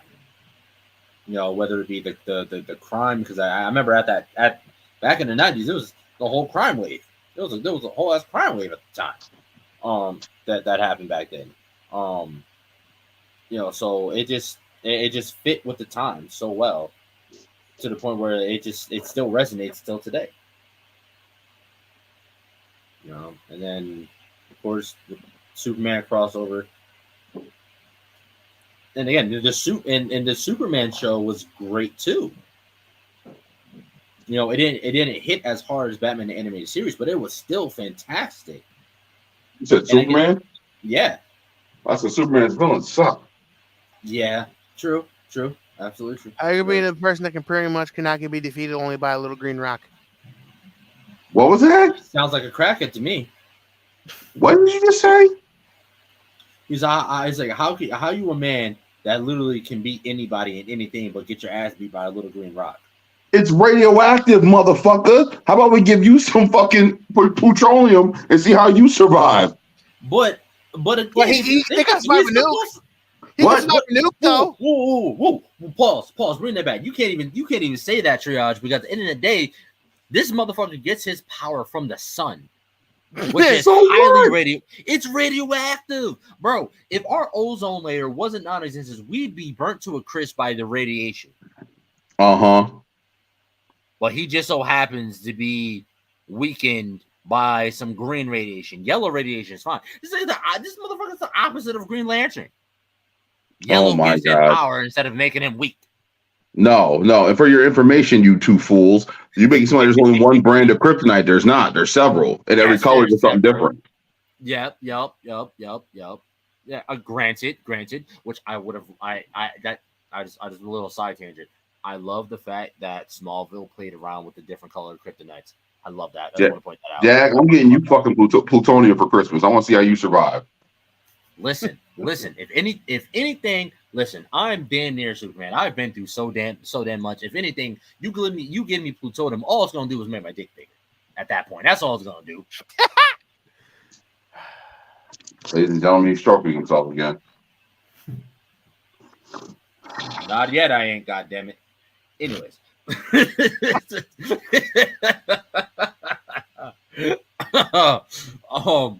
But nah, man, like, yeah, this, I just feel like, and then the way, I'm gonna point this out about the crossover, the way they connected the worlds together too was fantastic. It was very balanced. It wasn't too hard. It wasn't too overdone. They made, if there was a villain that Batman couldn't handle, again, i.e. Bane, yo, Sue, handle him real quick for me. If there was a problem that was too small for Superman to handle, hey, yo, Bats, get him. You know what I'm saying? Like they balanced it out so well, and it wasn't one character overpowering the other character. And the way they wrote it, the what's what I'm looking for? The chemistry between the two characters and the way they wrote it was phenomenal.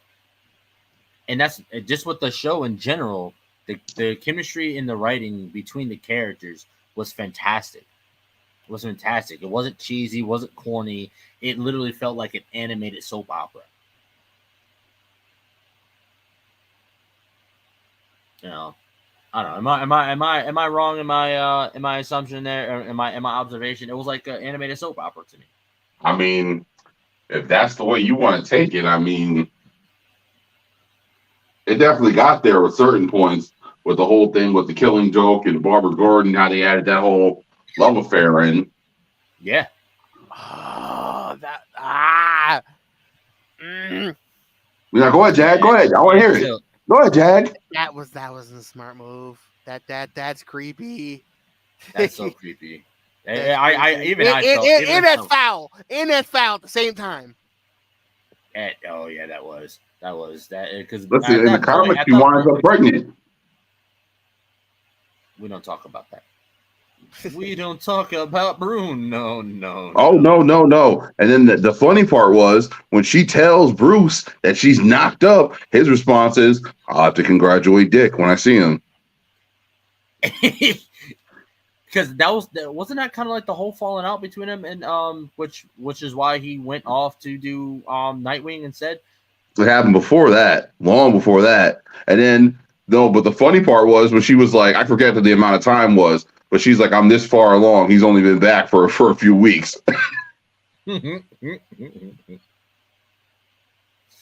That's yeah. Batman was a dick. Batman was a dick. No pun intended. No pun intended, but fuck it, pun intended. Yeah, he was a dick. He was definitely a dick. And even then, that whole storyline right there. That means it's doubly foul thinking about it. You mess with your son's girl and pretty much your best friend's daughter. That's kind of yeah, it's double foul. Not only did you mess with your son's girl, this nigga was Diddy before Diddy. Oh my god. So it was Diddy before Diddy. It's fucking fool. I'm just saying. It was Diddy before Diddy, bro. Like, smash his son's girl, i.e. his best friend's daughter, and got her prego. And then denied it. He said, I had to give that extra tight. He's like, only children I have come from Petri dishes. You think there's bat condoms? Why can I imagine Michael Keaton's Batman doing some shit like that? Dude, like, don't worry, Selena, I got it. And just and he goes in his utility belt. Looks like he's pulling on Batarang. He pulls out a fucking condom in a black wrapper with the fucking gold with the fucking gold bat symbol on it. I'm always prepared. Prep time. What? What was that?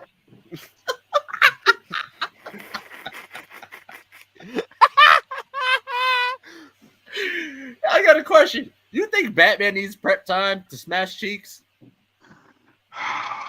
What is he doing exactly, huh? Is he rubbing the first one out, huh? It's like I'm gonna sit in the Batmobile real quick. That's why the Batmobile got tents on it. That's why the tent's so dark. Man's back there. All right, don't worry, son. I'll be up in a minute. We all know what he did to Robin in the Batcave.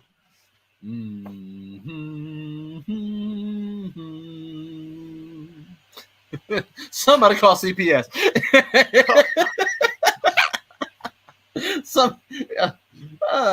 That's why Gordon was so suspicious of this man. He was like, I don't know, bro.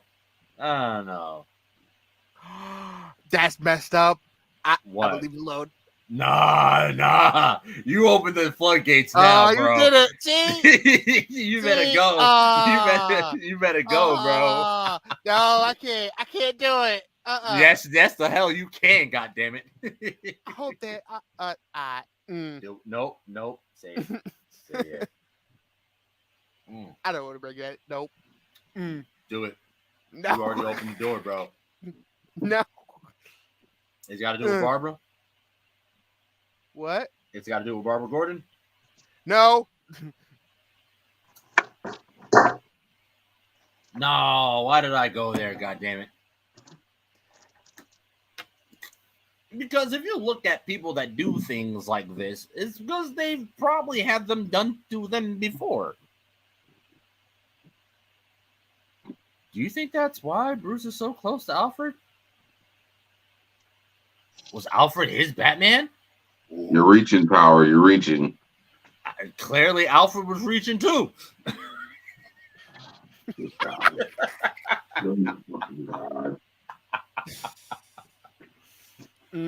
Somebody was reaching.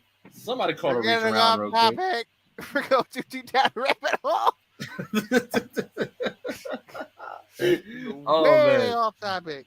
Ladies and gentlemen, please pardon us. Don't pardon us. We are who we are. You knew what you were getting into when you joined the live. When you joined the podcast, you knew what you were getting into. But yeah, dude, it's years of trauma. And that's why I don't fault Batman for being a really hoish. He works hard, he works long nights, getting the shit beat out of him all the time. Because I'm not gonna lie, Batman's an amazingly proficient fighter, but the amount of times that he has actually been outwitted and overcome, Batman's got the shit beat out of him before quite a few times. So yeah, I don't mind him being like, "Hey, yo, ma, come back to the Batcave real quick." I don't blame him. I did. Just because he dresses like a bat, don't mean he can't do the nasty too. Just saying. I'll leave the man alone. Just as long as he leaves the kids alone. That's all I care about. Just leave the kids alone. Leave the kids alone. Leave the kids alone, bats. But with that, I don't know. Batman the Animated Series, if you haven't guessed it by now, one of the most prolific, one of the most successful, in the long run shows, animated series that I've ever graced television. From the music score to the voice acting to the production and the storyline into the animation and art style, which I feel like is also rarely touched upon. Unlike Dick. But You! Oh, wow. Well, you I stop. don't like Robin. But there's a whole new meaning to catching these hands.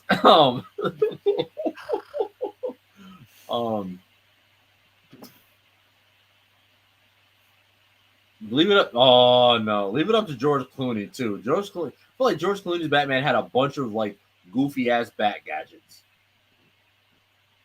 The number one gadget was the bat nipples. The bat nipples. Do you think George Clooney had a bat pocket pussy too? Oh God. Is it just me? Was that movie filmed like it was just like every time he pulled out a gadget, it was like he was like doing like a commercial for the gadget. He probably was. Like he'll whip out like a special batarang, and like the way it was shot and filmed, it was like Sonic batarang, great for this, great for that, great for this. Like I don't know, it felt a little like infomercial. Yeah, like a toy commercial. It felt like super infomercial-y to me. Super infomercial to me. But again, yes, the animated series is an absolutely amazing show. Right now, I think they have the whole show on HBO Max right now, plus all the spin-offs, animated series, Justice League, all that. Because if you haven't watched it in a while as an adult, I highly recommend going back and watching it as an adult. It's still good. It still hits. I don't know. It's amazing. It's an amazing show to me. Any final words, Triage? For anyone who hasn't seen the series, should definitely check it out. If you haven't seen it, you're lacking serious shit in your life. Go watch it. Good storytelling, good action, and above all else, if you're a Batman fan, you know what time it is. Prep time. And on that note, I'm logging out. wait. We got a few more things we gotta let the people know about though. We got a few more things we gotta let the people know about. One, you guys can catch us this weekend, Saturday and Sunday, out at Saratoga at the Saratoga Comic-Con. We will be out there in full force. We'll be out there. We'll have our T-shirts on. You'll know who we are when you see it. Come check us out there. We're going to be there Saturday and Sunday. We're not vending. We're just there to enjoy the show, just like the rest of you guys. We're buying a few things, new things. It's going to be a great time. We went last year, had an absolute blast. I'll make sure we bring more money this time so I actually buy some stuff. But yeah, we're out there. Me, Triage, Jag. We're going to be out there in full force. It's going to be a great time. Come out there, check us out. I believe they still have tickets available. I do know that the regular VIP tickets are sold out right now. Last I checked, there was still some Ultimate VIP tickets as well as regular, there's regular day passes and stuff. Please, guys, we look forward to seeing you guys there. On another note, for all the gamers out there, for anyone who needs an extra boost while you guys are doing your thing, playing your games, making your content, I highly suggest you guys heading over to w.gg and getting yourself, ordering some W. It's a great energy drink, crashless and jitterless. I will tell you from my own personal experience, I find myself way more creative. And you can even ask these guys. I blow up the group chat every time I take it. Every time I drink it, I feel like I'm limitless at that point in time. It's super great, super good, and it lasts a long time. So definitely one scoop will do you great. They have some awesome shakers, have an awesome new flavor called Calio Cream that's out there right now. I think it's like an orange cream flavor. Guys, seriously, get out there, check it out. And if you guys, if money's a little tight right now, that's completely fine. Put it when you go to check out, put in hashtag TSB 2023, or I'm about to put it up right here on the screen right now. You guys can scan our QR code right now, and we have the link to W on there. As soon as you click the link, the promo code's already put in there. Get your game on, guys. And with that has been the Super Breakdown. We love you guys, appreciate you guys, and hopefully we get to see you guys this Saturday and Sunday out at the Saratoga Comic-Con. And until next time, peace. Mention prep time. I dare y'all. Punch you in the throat. Listen, they're going to need a little bit of prep time before they get there.